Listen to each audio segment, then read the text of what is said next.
Period. Are you in?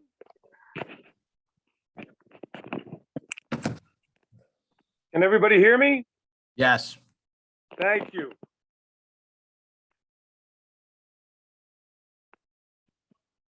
For the record, I keep my video off and off because my Wi-Fi is just so sketchy. That's all right. All right? It's better than you freezing and breaking up. Megan, is it on public yet? All right, so mute for now till wait for Guy and Brendan.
Hey, Scott, could you mute for 1 second?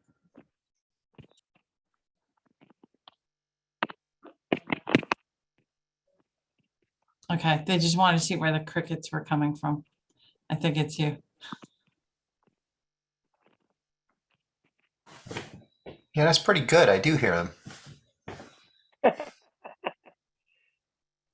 You know, that's good luck when you have a cricket in your house. Do you know that?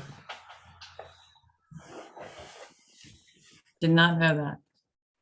It's also good luck when a bird poops on you, but do you want that? They do it to you, not me.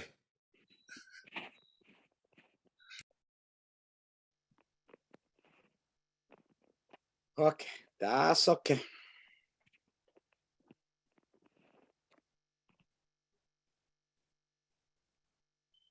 All right, so as soon as Brendan gets here, we'll get rolling.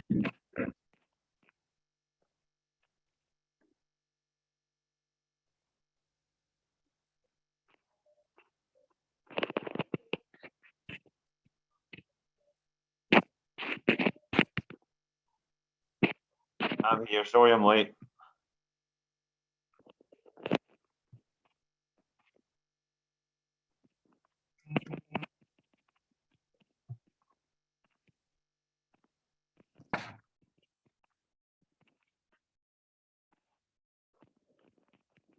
Megan, is everybody here? I believe so. All right. I'll call to order the October 12th, 2022 Long Hill Township Committee meeting. Madam Clerk? In compliance with the Public Meetings Act of New Jersey, adequate notice of this meeting, specifically the time, date, and public call-in information were included in the meeting that was electronically sent to the Echo Set and all and posted on the Township website. The agenda and public handouts for this meeting can be viewed online at www.longhillnj.gov. A public comment period will be held in the order is listed on the meeting agenda. All right. Everybody rise to Pledge of Allegiance, please. Pledge allegiance to the Pledge flag allegiance of to the the United flag States of America America. and to the republic for which it stands, one nation,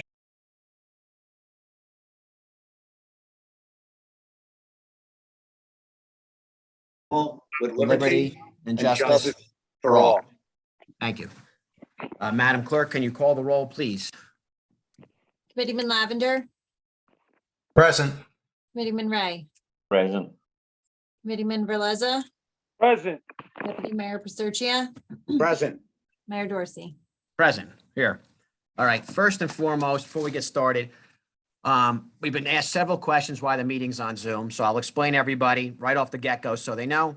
Actually, the first resolution we passed this year, 22-001, indicated that all township meetings will be held virtual or in the municipal building.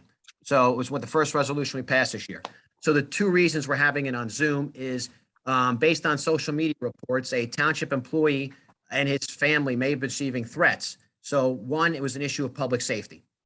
Second, as you know, people know who attended the meeting, and last meeting and the last one, we had technical difficulties. And last meeting was really bad, as you remember.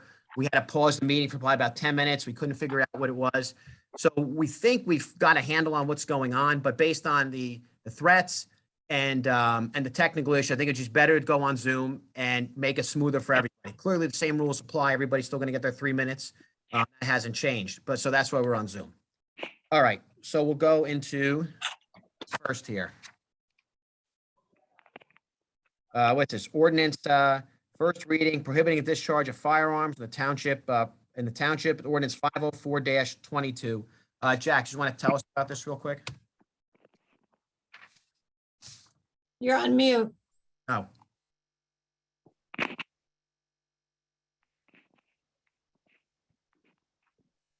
Sorry, I'm out of practice. The consensus among the township committee seems to be that you want to allow hunting. Since that's the case, I think we have to put back in that section of the current ordinance that prohibits hunting and firearms in general in the core area of the township. So I would ask that you not introduce this tonight, and I will come back at the next meeting with some of those added back in, as well as an exemption for hunting in the areas outside the core. fair enough. Anybody have an objection to that? Nope. No, that's All right. okay, Mr. Mayor. All right, so the next ordinance, oh, and just for the record, the reason you can't see Vic is he has body internet connection. He puts his camera on, it freezes and gets like digitizes on him. So that's why you can't see him right now if anybody's asking, but he is here. Jack, the next one I have to excuse myself, correct? Correct. Okay, so just somebody call me when that part of the meeting's over. I'm gonna mute myself and leave the room. Thank you, Mr. Mayor. Oh, I just want to check. That's Megan, for those on Zoom, could you say which ordinance that is? Because we're going to move pretty quickly here. It's 496-22. It was carried at the last meeting.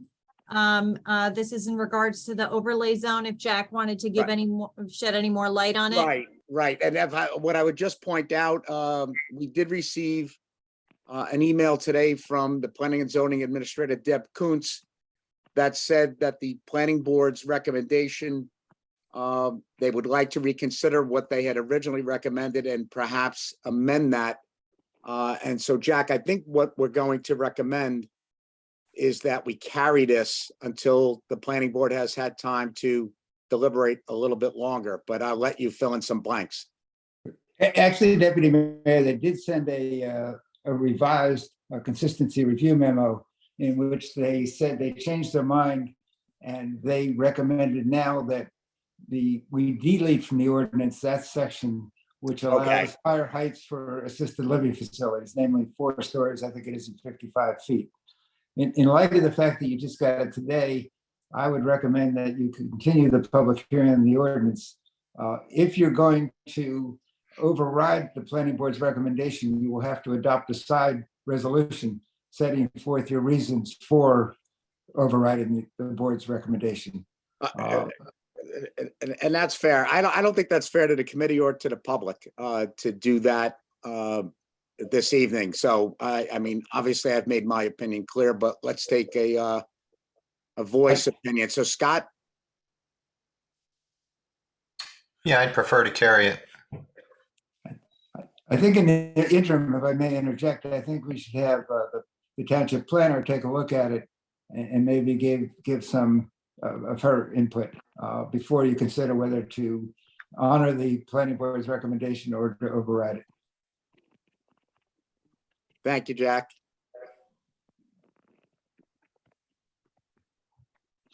Any other opinions?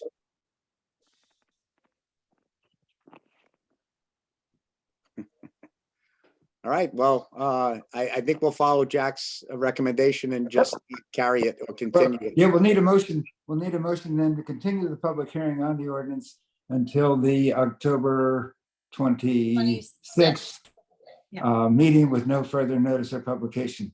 So So moved. moved. Second. So the motion was made by Scott, is that correct? Brendan, Oh, I'm sorry. And then the second was Vic. Yep, Correct. Committeeman Lavender, yes. Committeeman Ray, Yes. Committeeman Berleza, Yes. Deputy Mayor Paserchia. yes. So I guess we're supposed to text Matt?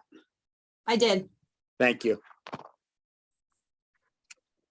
Deputy Mayor, if I can just say that being the case, then resolution 22-259 becomes moot at this point in time. Correct. There will be a resolution when you do finally consider it, if you, as I say, if in fact you override the planning board's recommendation. But so you will not act tonight on resolution 22-259. Thank you, Jack. All right, so what's next, Megan? The consent agenda resolutions?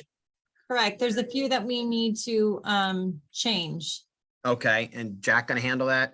I think, Jack, do you want to handle 266 and 267? Yes, I'd be happy to. Okay, perfect. The first one is retaining an attorney to represent the interests of the township, various named or members of the township committee and various other officers and employees of the township who were named in the notice of tort claim filed by Chief Naga. The idea is to retain Kathy Hatfield to represent the township's interests. We received verbal approval from the JIF that they will in fact cover the costs of that defense and that legal counsel. So her rate will be the amount that the JIF pays. We put in there an amount not to exceed $20,000 because we had to do that for budgetary purposes. 267 is to hire an attorney named Montagari, I believe. Muscajari. Muscajari, I'm sorry, I don't have it in front of me. Because we've received a complaint from an employee which requires the township committee to investigate the matter. Therefore, we need to hire an outside counsel to conduct that investigation. Mr. Montagari would perform those legal services for $175 an hour for an amount not to exceed $5,000.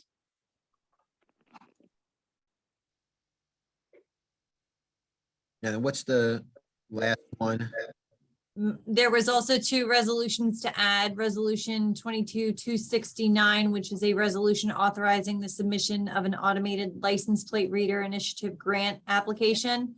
And resolution 22-270, authorizing the sale of an old street sweeper to Randolph Township. Okay, so now we have, so basically resolutions 22-260 through 22-270. Is there any one that anybody needs to pull out or abstain from? All right, seeing none, I ask for a motion to approve 22-260 to 270. So moved. Second, Committeeman Lavender, Yes. Committeeman Ray, Yes. Committeeman Berleza, Yes. Deputy Mayor Paserchia, yes. Mayor Dorsey. Yes, and I forgot, and Brenda reminded me earlier tonight. With respect to the tort claim notice, just to give the people an understanding of what it is, it's not a lawsuit. So if people say there's a lawsuit, it's not. It's anybody can file a tort claim notice. It puts the township, it's required if you want to sue a public entity. It doesn't have to be a township, be a school or whatever. You have to put them on notice that you may file a lawsuit. So that's all this is. Maybe a lawsuit's going to be filed, maybe one's not. We don't know. However, once that happens, we contact the JIF, which is the Joint Insurance Fund. Many of you at home have car insurance or homeowners insurance or business insurance. And if there's a potential that there might be a claim against you, you would notify the insurance carrier and put them on notice. For example, if somebody slipped and fell on my front steps today and broke their leg, I would probably call my homeowner's carrier. I want to put you on notice. This is what's going on. So what happens is in a municipal aspect, we're part of the joint insurance fund, which is a bunch of towns that band together and they join an insurance group to get better rates. So we're part, I think it's with the Morris County Joint Insurance Fund or whatever it's called. So we're a member of that. So when something happened like this, when a tort claim notice gets filed or a lawsuit gets filed, we tell them immediately. And then they assign counsel to either defend the lawsuit or investigate it. So that's what's going on here, everybody. So just so you know, that's the purpose of this. All right, so now we're going to go to, Jack, did I miss anything? Yeah, you covered it all, Mayor. Thank you. All right, liaison reports. Vic, you want to start? Excuse me. Board of Education liaison report is as follows. We had a very productive meeting this past week with Dr. Mucci and the other members of the Board of Education regarding shared services. Al Gallo was also there. We're continuing talks on hiring plumbers, electricians to work for the Board of Education and the town, and possibly sharing those expenses. Snow removal is also still being talked about, and building and groundskeeping. We're also deeply involved in discussing the possibility of an SLR. All right, Vic, that's all you got? That's all I have for this week. Yes. All right, Brendan, you got anything? No, nothing from me, thanks. Guy, Nothing to report, Mr. Mayor. I know Scott applies 1,000 things to the, go SRO. ahead. Okay. All right, so Got let's an do, all SRO, by the way. Sorry about SRO, that. yeah. right. If you guys can go on mute for a second to lower the noise, that would be great. All right, recreation update. So many things going on. Halloween parade, Sunday, October 23rd, 3 p.m. sharp at Cantor Park Grass Field.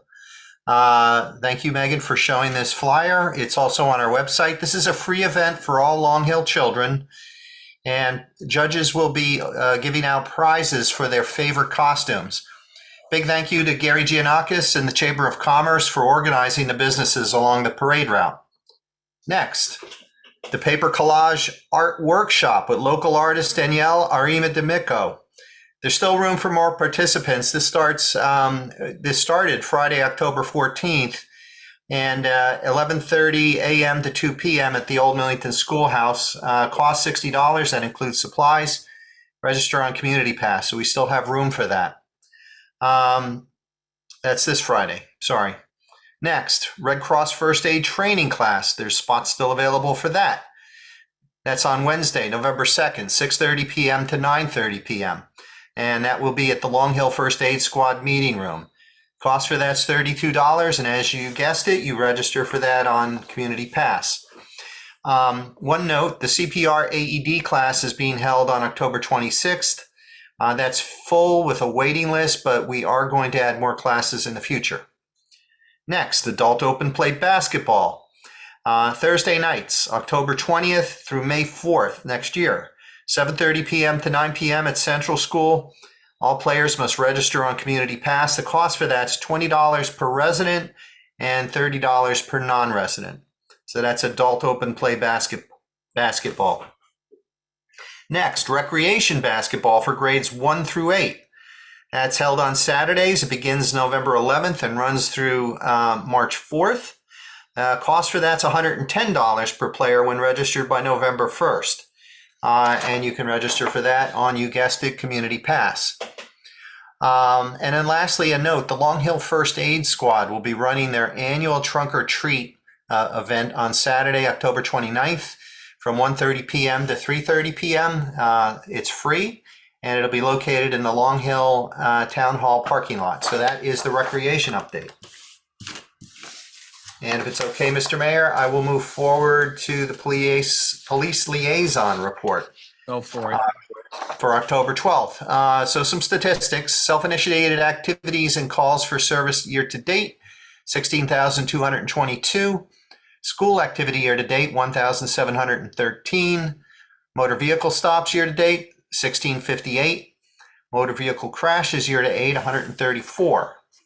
Community policing and proactive residential radar posts, 1,263. Arrests, incidents year-to-date, 29. And actual suspects, adult and juvenile, arrested, 32. Also, there was a major incident. I'll read you the press release here. On October 8th, 2022, at approximately 11:32 p.m., the Long Hill Township Police responded to a residence in Gillette where they encountered a barricaded subject armed with firearms. The Long Hill Township Police, in conjunction with the Morris County Special Emergency Response Team, established a safe perimeter, and the incident was resolved without injury to the officers, civilians, or the suspect.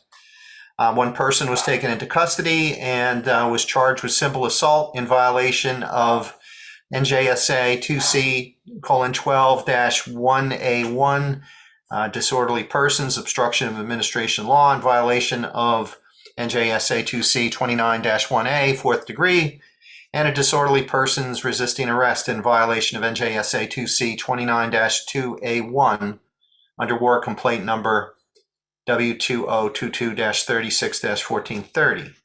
On October 9th, he was released from custody in accordance with the Criminal Justice Reform Act, and there is no current threat to the community, and no further information can be released at this time. And we want to note, a criminal complaint is merely an accusation. Despite these accusations, the defendant is presumed innocent unless and until he has been proven guilty beyond a reasonable doubt in a court of law. So that is the police liaison report. Next, on more police business, I'd like to give you an update on the Wagner Farm radio tower. And I will read to you a note from Mike Peoples from County Radio. As a follow-up to his September 28th email concerning the progress of the Wagner Farm radio site, as previously reported, the shelter construction is complete.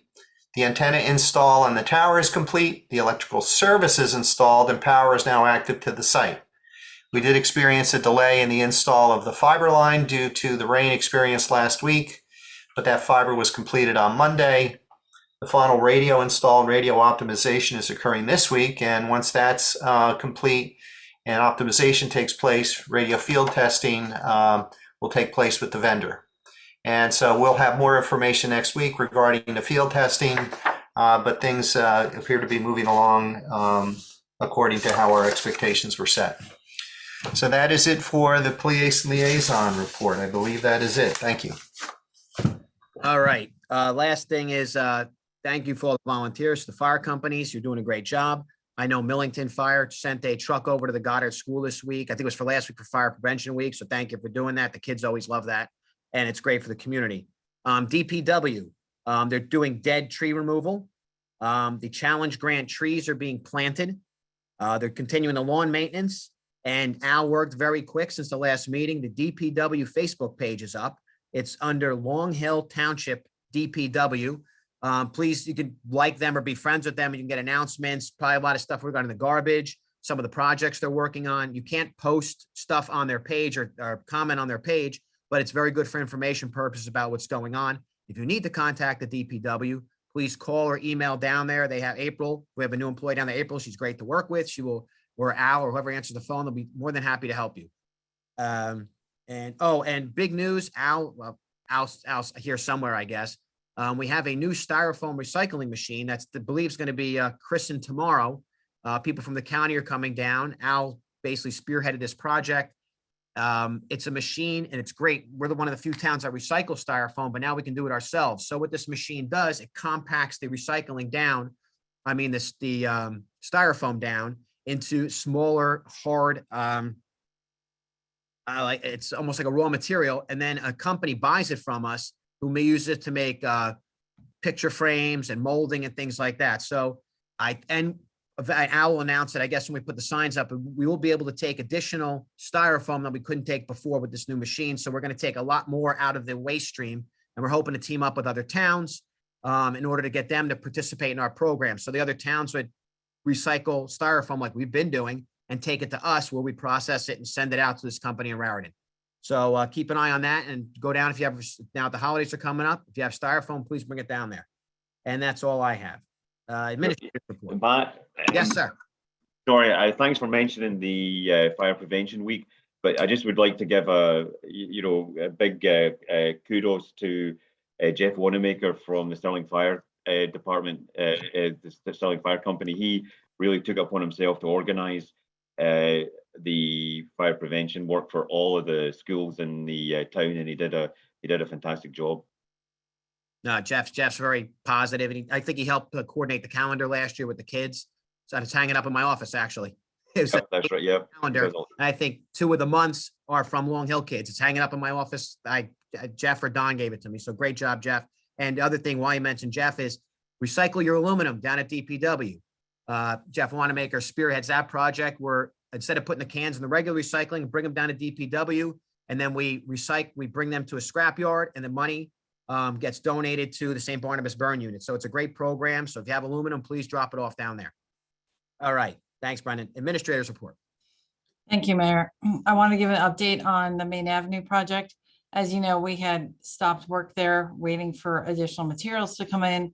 But as I had said at the last meeting, it was going to be too long before the lights came in. So to have the road in that condition. So we asked the contractor to come back.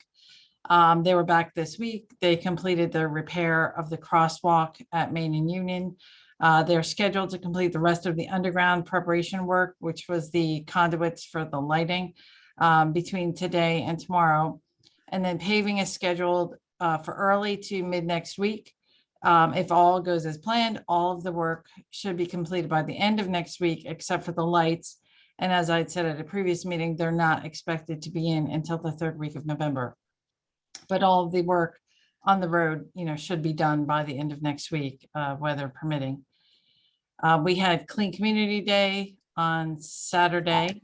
And unfortunately, because we'd had to reschedule it from October 1st to this past Saturday because of the weather, only about a quarter of the people who were registered were able to attend because a lot of things got rescheduled. But they were very enthusiastic. They collected a truckload of garbage. That was fantastic. But what's not great is we collected from the same place as a year ago, and you would never know it. So people keep littering, unfortunately. But I want to thank all of the families and groups who participated. I want to thank Colette Armenti for all her work in planning and organizing the day. And thank you to Colette, Al Gallo, and April Zangari for spending the better part of the day there. And to Jimmy Anderson and John Arpaia for their help. Also, thank you to Mayor Dorsey and Committee Member Les and Pasergia for attending. I think it was the 2nd year we did it, and I think it's a great event, and hopefully it just continues to build. We did thank you to Al Gallo for finding an app. It's called Literati, and you take pictures of each piece of garbage that you have. So we had a contest for who collected the most trash. So a little bit of an incentive. We are also starting to offer rain barrels for purchase. They come with a screen on the top, so leaves and bugs don't get in. And it comes with a spout and hose, so you can use the water for your plants or gardens. And it helps lower your water bill, helps the environment. The pre-sale began on Saturday. There's information on our website. There is a link there to purchase, and they are $75. The orders have to be in by October 31st, and then pickup will be on November 19th at the DPW yard. Basically, it's the size of a large trash can, so it's manageable. As the mayor said, our Styrofoam recycling machine was delivered to DPW this week and is up and running. There is a collection bin at DPW, and there's another one here at Town Hall on the plaza out by the library entrance. Residents actually already filled that one up once, and it was already collected by DPW. We're anticipating that the machine will actually pay for itself when we sell the processed compressed styrofoam. We're anticipating it will pay for itself in less than 3 years. And as the mayor said, other municipalities have already contacted us to bring their recycling, their styrofoam to us. And so the more we get, the more we process, the more we sell, the faster we pay it off. We previously collected styrofoam and we brought it to Springfield, to their DPW. I'm not sure what they did with it, but it's a lot closer for surrounding towns to bring it to us. And then again, we can condense it. Also, in case you're questioning why we're doing this, styrofoam is extremely harmful to the environment. It's been estimated that 30% of landfills are made up of styrofoam, and just one styrofoam coffee cup takes at least 500 years to decompose. So when you're using styrofoam and you're just throwing it away, it's there like forever. We are very excited about this. We are starting a food composting program for our residents. Residents can collect food scraps such as bread, cereals, grains, coffee grounds, not Keurig cups, but the grounds, filters, tea bags, fruit, vegetables, meat and fish, bones, packaged food waste, and produce that has stickers on it. And all other like leftovers and food waste. So residents will collect them at their home and then bring them to DPW where we'll have collection bins. There's a company who we contracted with called Green Bucket. They will come collect the materials from DPW once a week. They collect it and they recycle it as animal feed, renewable energy, and compost, all within 50 miles of the collection site. The cost to the municipality is about $3,600 per year. It could increase if our volume increases, but unlike styrofoam, because we are paying for this service rather than making revenue on it, it is only open to township residents. I think it's a fantastic program. Again, it is environmentally friendly because millions of tons of food waste end up in landfills. And as it decays, it causes methane gas, which contributes to global warming. This program is beginning on November 1st. So again, we will advertise this all on our TV, Facebook page, and our website. And I want to thank Al Gallo for finding these programs and working hard to learn about them and bring them into the town. I know that the mayor is a big environmentalist, and so is Al, and I think it shows. I think our town does a lot more innovative, environmental friendly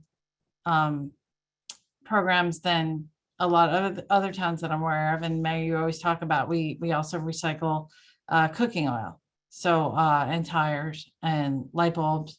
So anyway, I want to thank the mayor and Al for spearheading those issues, and I look forward to seeing them succeed. That's all I have. Thank you. Let's see, no discussion items, any old or new business anybody wants to address? Mr. Mayor, if I could just make one statement before we go into public session. Okay, go ahead. Thank you.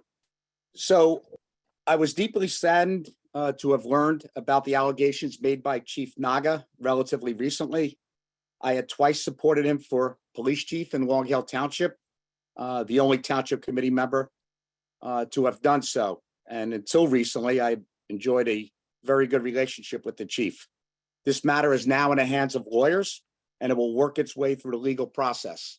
I have every faith that, as they say, facts are stubborn things, and I will leave it to the legal process. In the meantime, we will continue to focus on good governance in Long Hill Township, especially so on the fiscal side. And that's it. Thank you, Mr. Mayor. No problem. All right, announcements. I'd say I have one. The free rabies vaccination clinic is on November 12th over at the Berners Township Public Works on South Maple Avenue from 10 to 12. I know when you get a dog license, you got to provide proof of rabies vaccination. So if you need your dog or cat vaccinated, please bring him or her down there. They're also doing one on January 14th. Obviously, we'll announce that back in December. Same bat time and same bat place. Any other announcements? I mean, Scott went over a bunch of them with the Rex. Scott, you talked about CPR training, correct? Yes, that's right. And the good news about that is the October session was sold out. So thanks to all the members of the public for signing up. And thank you, Rec Department, Lisa, and the First Aid Squad for doing a very valuable program. And I think maybe after last week's meeting, maybe that encouraged more people to sign up because they see how important CPR is. It saved the guy right in the ShopRite parking lot. All right, so now. Yeah, also too, Matt, Boy Scout Troop 56 wants to thank the public for supporting their annual Mums flower sale. They sold every single flower. The proceeds from the Mum sale go to support the boys' high adventure trips, where they go out and they go camping and do some really fun stuff. So thank you to everybody. All right, let's see. Moving along. Now we have a meeting, open meeting. Again, even though we're on Zoom, same rules apply. It's 3 minutes. We're not here to debate anybody or get in arguments. If you have something you want to say or have a question, that's completely fine, but none of us are here to argue or debate you. So Megan, if you have a question or comment or issue, please raise your hand. The clerk will get to you, and in the order that you raised your hand, you have 3 minutes. So Madam Clerk, go ahead. So I'm gonna have my phone up in the screen. It'll show 3 minutes. Each person will have 3 minutes and I'll start chiming. Okay? Thank you. Okay. There's a Frank Liberato that would like to speak.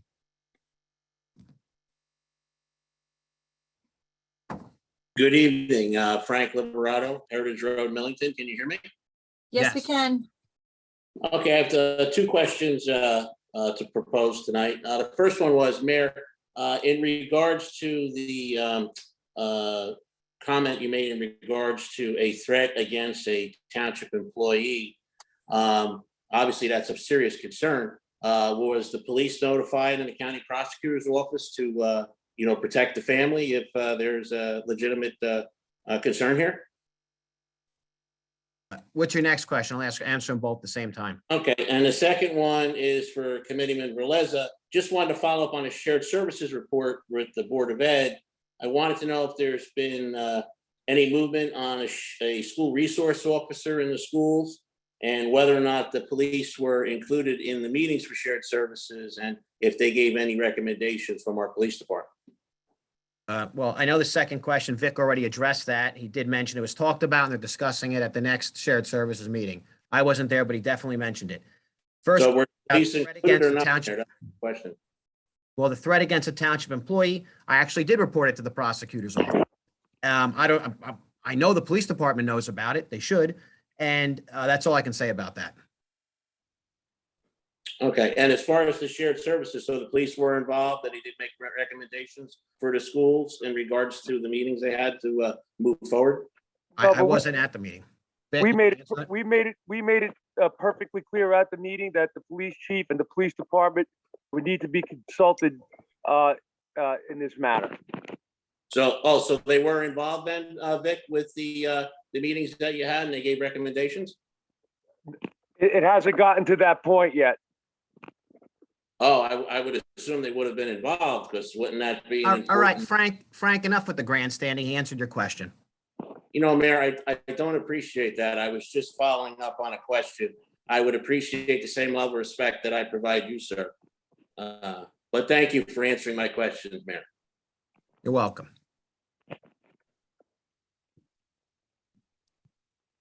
All right, Megan, next person. There's a Marianne Noonan that would like to talk. Hello, everyone. Okay, I'm gonna use my New Yorker from where I was born and raised, to quickly put out my comments and questions, okay? Number one, since resolution 266 and 267 has passed, can I make the assumption that there will be no more legal fees with regards to the police's tort claim? In addition, I understand that there's another employee complaint, so I could understand why you would need legal counsel, but I had mentioned previously with regards to the potential of outsourced human resources, we do not need a full-time human resource officer, but Bernard's Township does have an outsource. I think I had brought this up before, and I think this would be very beneficial in terms of cutting our legal costs. That's my one point. Two, Jeff, Will Jif handle now going forward the tort if it goes into a lawsuit 100%? Will we be expending any more legal resources? 3, labor attorney with regards to Chief Naga. I'm not quite sure really why, and I'm only going to use the words because I don't know what's better. Gag order. Is this going to still end for, I don't know, 18 months? That's my question, okay? Number 4, MRI police report. When will it be finalized? 5, I had spoken about a redevelopment committee since it is actually a committee on the website. So that meant that a resolution had to have been passed previously. Can we please revitalize that? I have no problem looking at all the vacancies and literally putting a monopoly board together, okay, just to help everyone. You know, residents are willing to help, and I'm there, okay? And also with regards to threats to township employees, I just want to make note that there's also been township threats towards residents. I am not one of them, but a resident who had spoken up now is regarding, he's getting threats. So if you could answer that, please. And Megan, I know I have 20, 25, 24, 23, it's countdown. Guys, listen, I just want to work with you, okay? All right, I'll start in reverse. If any member of the public who sees a threat from anybody, please contact the police immediately. It's a serious matter. So if there is somebody that got a threat, please contact the police. As to the redevelopment committee, I would check with the planning board about that. I don't know. I believe you saw that on the website. I don't know much about it.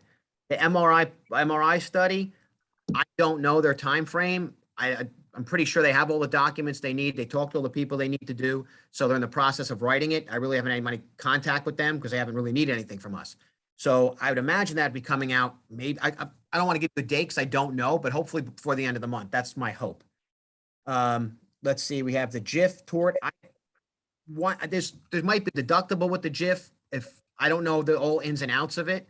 However, yes, if there is a lawsuit filed, the JIF will supply attorneys for anybody that needs them to defend the case. So they will be paying for that. HR consultant, actually, we were discussing that in executive session tonight. I can't tell you everything, but yes, Mary Ann, I think we all agree we don't need don't need a full-time person, but it was discussed and we're going to start gathering resumes. So that is in the works. Another employee complaint, you mentioned that. That's being investigated, and clearly we need to investigate complaints. What doesn't matter who's investigating, we just need an outside third party that's unbiased to do this, and that's what we're retaining by these two law firms. And you asked about no more legal fees for the tort claim notice.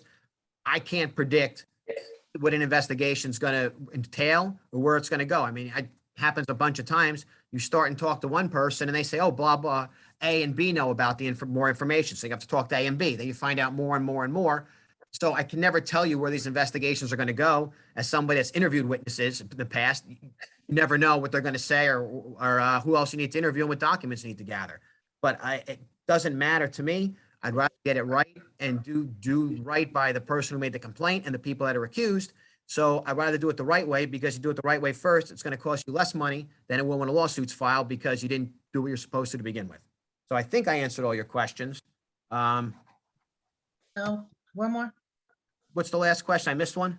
Yes, just in reference to the chief having this gag order on him. I don't know what a better phrase is, but he has a labor attorney who put this on him. How long will this last? And are we going to deal with this for 18 months? I don't know where the 18 months come from. There is no gag order, and he has his attorney. He can consult his own legal counsel to discuss that with him. I cannot give legal advice to anybody. Okay, I'm not debating. I appreciate it. Just one more. No, 2 more minutes. I am not aware of any gag order. Okay. The fact that he could not represent himself in terms of the township committee in his uniform, who dictated that? He was in his uniform the last 2 meetings. I saw him there in his uniform. No, I understand it was granted, but previous to that, he went up and he. That's attorney-client privilege, and I can't answer those questions. Okay, that's great. Now, one more. I'm sorry. I- Matt, no, productivity, okay? Which would you say? I couldn't understand what you said. Now, in terms of being productive, Oh, okay, okay, yes. you know how much I have sent you with regards to everything, okay? In terms of how Warren Township, Hillcrest, got another 400 units being built up there, blah, blah, blah. So when I asked in terms of the redevelopment committee, you referred me back to the planning board committee. Is this not something that the township committee should be taking up? I mean, I will sit there with the planning board, but I need to be appointed and we need to have a group. I will sit with Nancy on a very friendly basis and literally take a monopoly board, take the map and just put little places with all the township residents' input on all these multiple studies that we have paid for and just see what works out. We can look into that. I don't have an answer for you tonight. I can't have an answer for you thanks. I just don't know. But you will get back to me, right? Yeah, I mean, we can look into it. I Nancy, honestly, it's the yes. first time I've heard of it, so somebody will get back to you. And Nancy? He's on mute. I'm sorry, was there a question? Now, Nancy, you'll work on me with this, just to get things moving? I do whatever the mayor and committee tell me to do. Okay, fair enough. Thank you, Nancy. Thank you. All right, next person, please, Madam Clerk.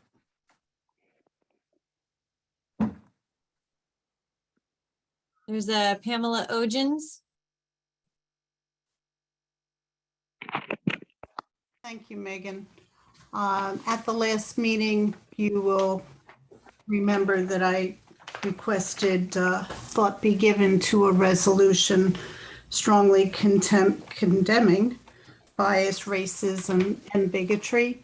So first, is that still something you would consider? And second, I just wanted to make a statement, having read the version of the Echo Sentinel. Committeeman Pacercia, you were the only one missing at the last meeting. And it sounded from the way I read the article, that the second incident that I relayed to the committee about having heard discussion that we did not want a mosque built in Long Hill Township, that it came from you, sir, and it did not. So I just want to set the record straight that when I witnessed a board member, it was not a township committee member, it was a member of a mayoral appointed board, making that statement in front of me. It, sir, was not you, Committeeman Pacercia. So I just wanted the record to be cleared on that. I am still interested in what you have to say or any updates about a resolution strongly condemning any bias, racism, and bigotry. And I'll stop there. Thank you, Ms. Hodgins, for clarifying that, because honestly, the guy wasn't here. He heard about it. And when I heard the statement too, I think people just assumed it was Guy the way it was phrased. But I'm glad you came in tonight and corrected that, because it's very important for the public to know that Guy never made that statement and nobody on this committee made that statement. So thank you for doing that. Second, about the resolution, we put out a statement the other day. It says the committee members state collectively they abhor and reject any form of discrimination, whether it be based on religion, race, gender, age, sexual orientation, or any other protected characteristic. And we equally abhor any attempt to manipulate public perception based on unfounded accusations of same. It's pretty self-explanatory that this is not a place where racism is welcome. We don't condone it. And any form of racism or discriminating against anybody for protected class is not right, and it should not be tolerated anywhere. So thank you. All right, next person, Ms. Clerk, Madam Clerk.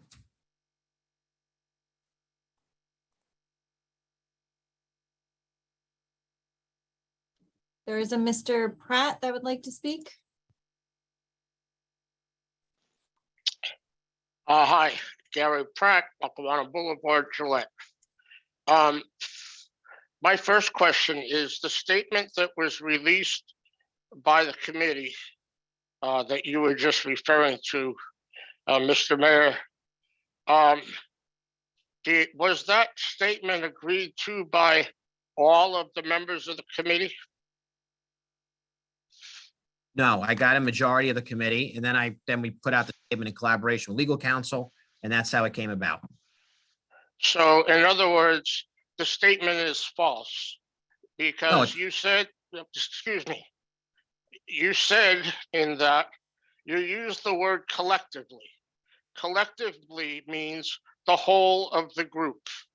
So it was not the entire committee that made that statement.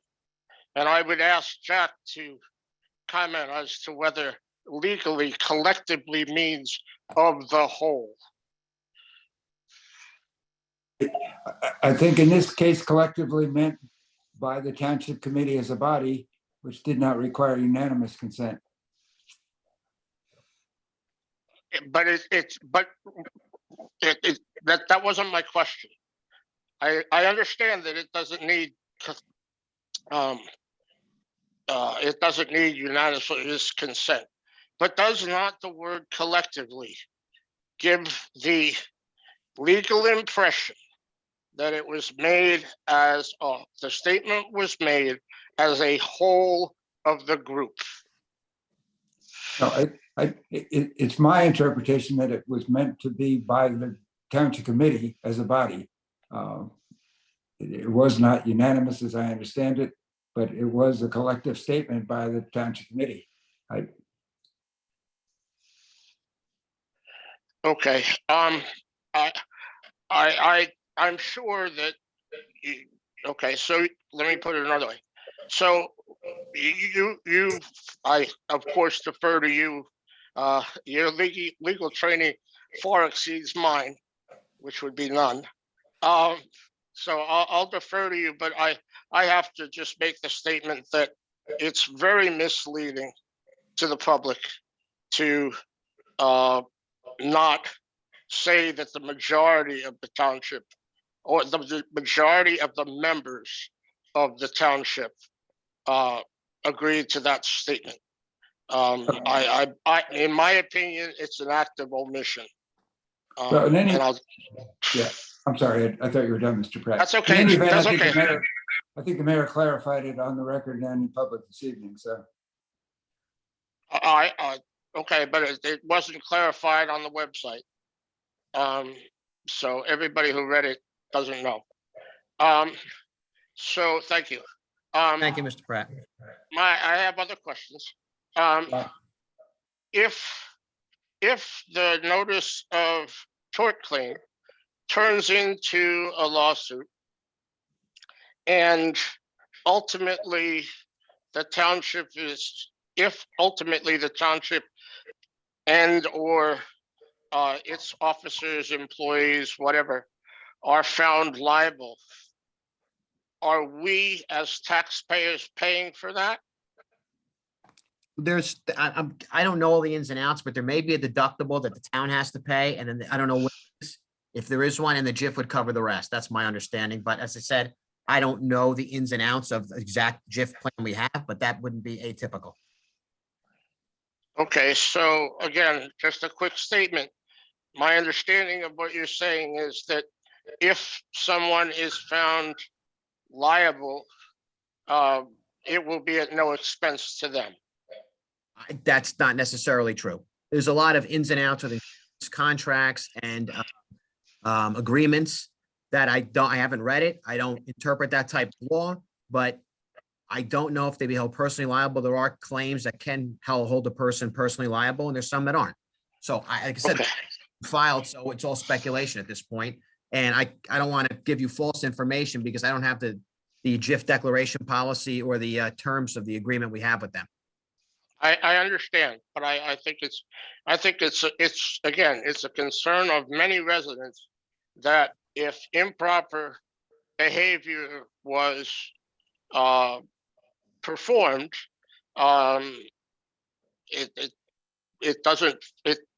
it sure doesn't pass the smell test for us to have to pay for that. My next question. I understand your reasoning for the for during the Zoom meeting if there was a threat. I think it could have been communicated prior to the meeting, because I'm sure that your members are aware that there were concerns by residents as to the optics of not having the meeting. So again, just in the interest of transparency, I think it would be helpful if there was a little bit more openness. When do you anticipate that in-person meetings will resume? I can't answer that question. I mean, like this week was supposed to be in person, then the threat came along and kind of threw everything aside. Alleged threats came across. So for the matter of public safety, we did it this way. So I can't, Okay, I can't predict the future. I wish I could. okay, but I would hope that that would not be used as an excuse not to have in-person meetings. You know, in the long term, I would hope that other security arrangements could be made, but to deprive the public of being able to attend the meetings should definitely be part of the equation. I have two more questions quickly. With the MRI study, you said you're not sure. I'm a little surprised. Wasn't there a deliverable date for the No, study? we never got a date. They never said we're gonna have it done by Halloween. We're gonna have it done by October 1st. A lot of it depended on them receiving information they were waiting on. Then they might have done a few follow-ups. I'm not sure, but a lot was delay in getting them information that held up. Okay, Okay. I just would have expected that would have been part of the initial contract. Last question. The question about the police chief being able to wear his uniform to meetings or not. How can that's a simple yes or no question. Is the police chief allowed to wear his uniform to meetings? You said that he did the last two meetings, but that's because he had official duties to perform at the meetings, with the presentation about the rescue squad and also the officer's promotion. Your reply to Marianne was that that's attorney-client privilege. That makes no sense. Is he allowed to wear his uniform to meetings or not? Mr. Pratt, he wore it the last two meetings, so clearly he is. There is, like I said, I can't get into all of the information. I can't get into all the reasoning. However, he knows what the rules are. That's all I can say. I just want, for the record, to note my objection to that.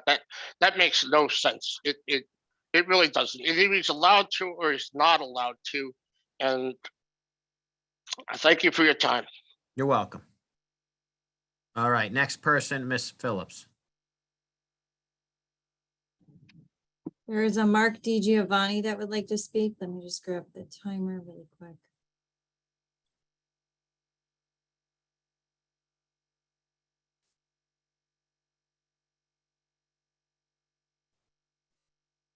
Can you hear me okay? Yes, Yeah. go ahead. All right. Mark DiGiovanni. So I'm extremely confused by a couple of things. I actually had different questions, but again, I'm confused by kind of the back and forth. So I want to start off with the Zoom meeting. So you stated that there was a threat, but you don't know when you're going to start in-person meetings again. So who decided not to have the in-person meeting? Was that the committee's decision? No, I made the call. Okay. Was there any recommendation from police for that, or from anyone outside other than you making that decision? I made that decision. Okay. Was the person who had the threat received, you said that the police know about it. There's a difference. And you just told people when they receive a threat, call the police. Were the police ever called by this person? I can't give any more information, but you can give more information. You can answer. Based on what I read online, the police are well aware of it. Okay, so that doesn't really answer the question then. That's fine. If you don't know, that's fine. But I don't want to hear a yes or no if you don't, right? So the point is here is that It makes zero sense. There's no viable belief other than on your own volition that there was a threat, which I don't believe that you're necessarily qualified to do so. Secondly, the other reason you mentioned is that we were having technical issues. If we were having technical issues, why would it make any sense to put everyone over a technology application to do this meeting? It makes zero sense. So again, these are problems I don't really even care about. It's a waste of my time to talk about this. But again, what you're stating, we constantly get responses that say, oh, it's client privilege, or we're not going to talk about this, or there's some other reason. I believe that you guys are using and leveraging your positions to obfuscate the answers that we need. And all we're looking for are answers, right? There's nothing malicious about this.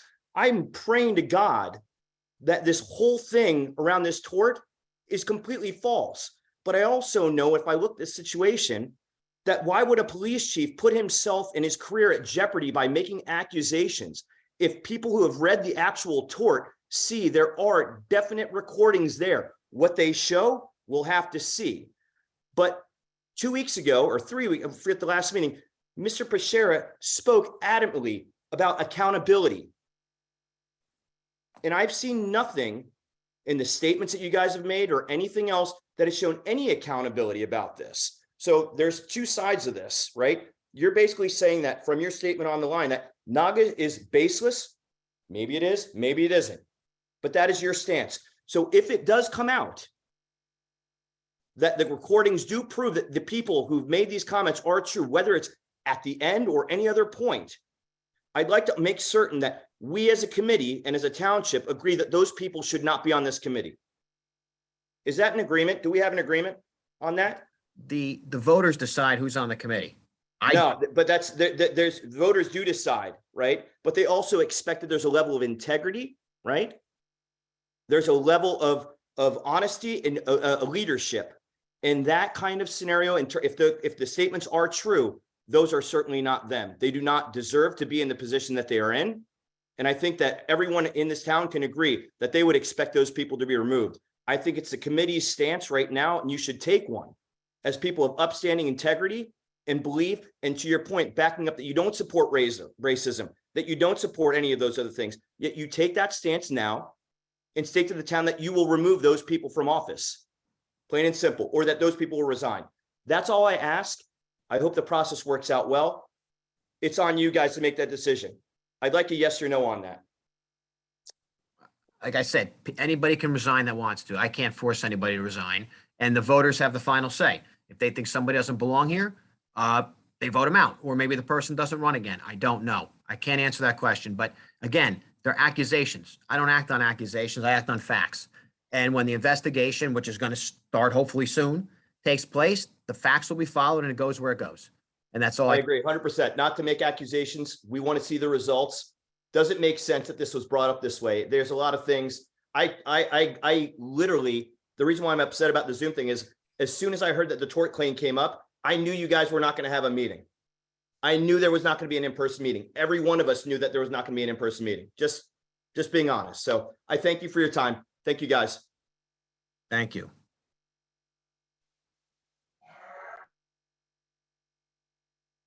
There's a Donna Fucci that would like to speak. Can you hear me? Yes, Yep. Donna, go ahead. Hi, this is Donna Fucci, Sterling, New Jersey. I've got just pretty much a statement I want to just make real quick. I'm not sure if you folks are aware of it already, but on the Facebook grapevine, I saw that News 12 New Jersey was at Town Hall tonight. And as of 7:53 p.m., they already have a statement up on their homepage. Basically reads, Long Hill Police Chief alleges former mayor asked him if he was in the Taliban. And it goes on to discuss everything about the lawsuit. Also names certain committee members as well. Mentioned that they tried to reach you, Matt, and that basically they were just handed a piece of paper or a statement saying that anybody can make accusations, and that was it. That's accurate. I know. This does not look good for the township at all. I mean, I would hope you agree with that. but it kind of makes, it kind of gives Long Hill a black eye. I'm not sure what more to say about that. It's just that they got this thing on their site so quick, and we're not the only ones in New Jersey that are going to see this. It'll probably be headline on their news feed tomorrow. But right now it is, if anybody has News 12 New Jersey app, it's like front and center first article.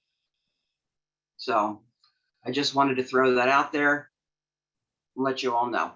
Thank you, Donna.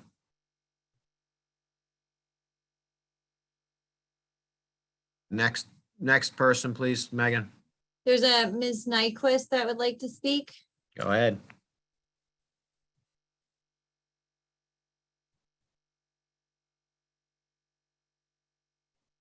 Sorry, I had a little trouble unmuting. Just two things. Although it was indicated that a police officer or a member of the police force was not present at the shared services meeting.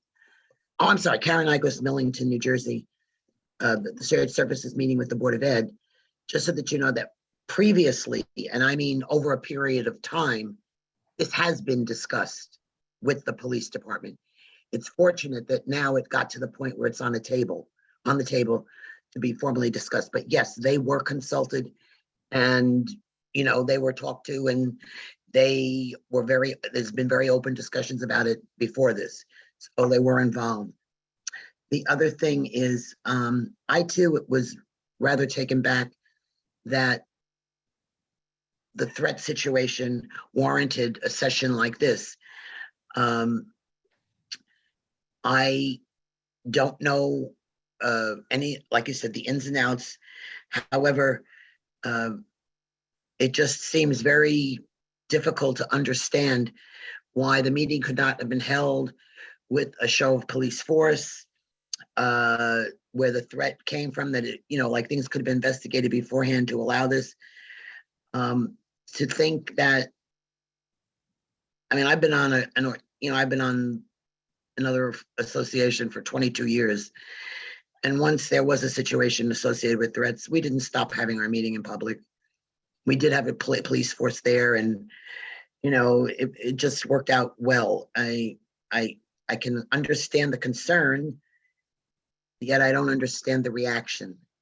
And that's all it does. It does. I too, as I can't remember which gentleman mentioned it, when I heard about this, I thought, okay, yeah, this is what's going to happen because of what came out about the tort. And it's very unfortunate that I got that, in my mind, I had that mindset. The other thing is, I just wanted to ask, we have a code of ethics, which we must adopt and pledge each year at the beginning of this year. Does the Township Committee have a state authorized code of ethics that you must pledge at the beginning of the year? Because it does contain things associated with racism and prejudice, et cetera. Jack, you answer that, but I know when we get sworn in, we all take an oath to uphold the Constitution, and clearly it's unconstitutional to discriminate against people. But Jack, you might be able to answer that. Yeah, there is a state local government code of ethics that we have to follow. It does not mention racism, but it would certainly be covered. Any complaints are made to DCA if somebody's alleging a violation of the ethics code. No, this is a formal code that we read out loud, point by point. There's about 15 points in the code.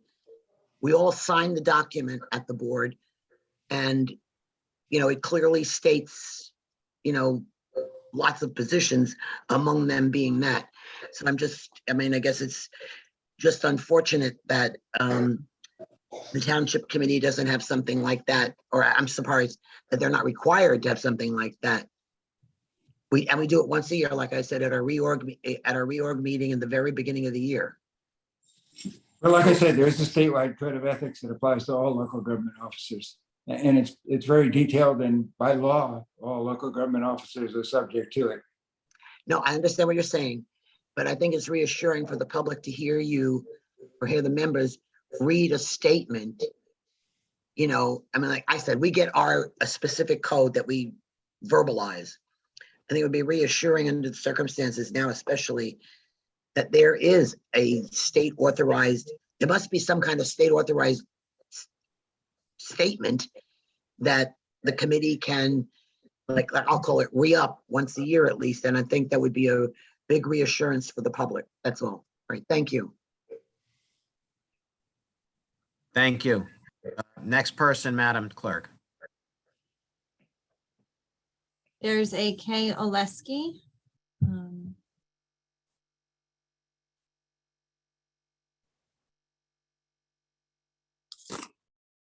Can you hear me? Yes, we can. Hi, good evening. This is Kristen Oleski from Millington. I want to echo what Karen Nyquist just said about a code of ethics. What I'm hearing tonight, and I'm listening because I don't want this for our town, and it's not just Channel 12, it's in many news media sources now. I want our committee to not just say, well, you got to vote them out. If the facts present that the statements were made and the person is not up for re-election and there is a code of ethics, how could we not make the statement that that person must or should resign? Will the other committee members, will the mayor stand up on behalf of our community and say, it's not enough to say we don't tolerate it. You have to say, if this proves true, we will ask them to resign. You're just not following through. You're not saying it's true. You're just saying if what Chief Naga is alleging is true, that person should resign. And that is what our community is looking for you to do. And I also want to be clear that your statement about, of course, last week you told me we're against racism, or last meeting. Of course we are. Of course we are. Of course is not enough, because there's something called casual racism. There's locker room. We all know what happened in the presidential election. Casual racism is a form of racism. It's not enough to say, oh, it happened in jest or in the locker room. We have to speak out about that. It's in the media and it's affecting our community. You represent us. And it's important that you not just say, of course, casual racism, address it. If the statements Chief Naga says in quotes are true, of course that is wrong and the person should resign. Not, oh, well, you could vote them out whenever they're up for election. That is not representing our community. And then finally, I also wanted to bring up the last meeting I had asked about where the New Jersey federal pandemic funding, specifically Long Hill Township, was granted near $850,000. I was told that we had received half and it went into the budget under the police force. The police force didn't need it, so it was spent somewhere else. I still don't find where it was spent, and I would like to know where exactly that money is. And I was also told that the second payment is coming and it hasn't arrived yet. I wasn't told when it's going to arrive. And I asked last time, will you be asking the community how we would like that money spent? Do we get a say in how we're spending that money? Because the money was broadly given and can be used in all sorts of infrastructure and other means. How come our community doesn't get a say in $850,000? Thank you all for your time. Thank you. Nancy, can you repeat the answer you gave last week with respect to that money, please? I will, Mayor. I don't believe that I said the police department didn't need it. What I said was there are only certain ways that you're legally allowed to bring the money into the budget. As police salaries is one of them, that is how we brought it into the budget. Since we had already funded police salaries, as we do in every budget, it enabled us to use that money for other things. So we use them for one-time purchases of capital, such as fire truck payments, DPW equipment, recreation equipment, the things that you see in the capital budget. That was discussed during the budget season. If you need help figuring out where that is in the budget, I'm sure the CFO and I can help show you where it is if you want to see exactly what it looks like. We did actually get the payment, the second payment, but we're not allowed to use it until next year. That's the way the budget cycle works. I hope that answers the question, Mayor. Thank you, Nancy. As the other question about asking people to resign, nobody should have to resign by accusations. Anybody can come in here, make accusations against any of us. In fact, people thought Guy made a comment last week that he clearly didn't, and thank you, Ms. Hodgins, for clearing that up. So I saw plenty of people on social media condemning Guy for something that he never said, and Ms. Hodgins cleared it up. So if Guy resigned last week, that wouldn't have been fair to him. I would not ask anybody to resign based on an accusation. The investigation didn't even start yet, and we don't know where it's going to go and where it's going to lead to. At that point, when the investigation is complete, then the people who are accused of things, whether it's true or not, they can make a decision for themselves. But I can tell somebody to resign, doesn't mean they have to. So at this point, mere accusations are not enough to get somebody to resign. That's their business. And like I said, there's context. There is a whole host of things that go into these investigations, and wait till they do their job, and we'll find out what happens. So that's my answer to that. Megan, anybody else? I'm not, to anybody that already spoke, they're not speaking again. So is anybody new? There's a Katie McLennan that would like to speak. Sure.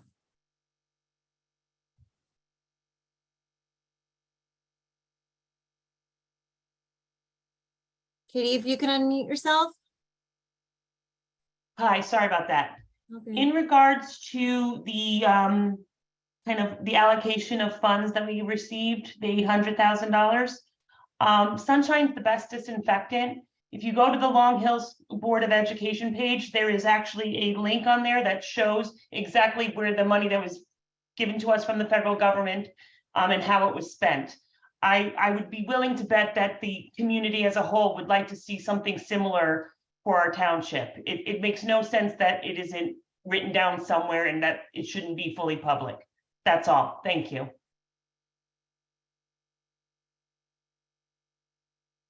McLennan. Anybody that has not spoken yet, because I'm only doing one time through, especially if people used up their 3 minutes. Anybody that's not spoken yet?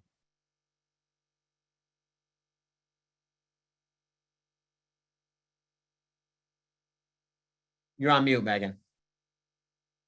Sorry, there isn't a gentleman, Mr. Moldone. Yes, sir.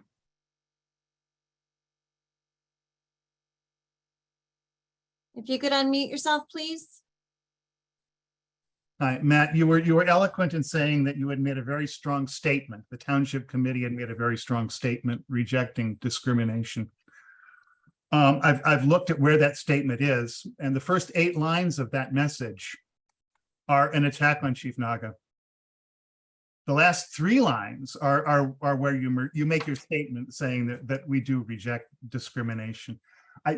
Based only on 30 years in PR, those last 3 lines read to me like something a lawyer appended to that message to be used in case Chief Naga filed suit. I would feel a lot more confident in Long Hill Township if the township issued a statement saying you do reject discrimination, very much as you said, but do it independently. And don't put it in the context of an attack on Chief Naga. Thank you, Ms. Muldoon.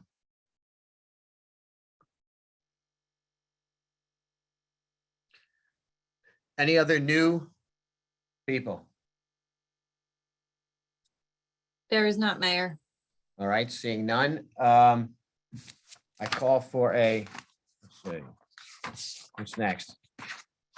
A motion to adjourn unless there's any other business we need to deal with. So moved. Need a second. All in favor? Aye. Aye. Thank you, everybody. Have a great weekend and have a nice night. Thank you.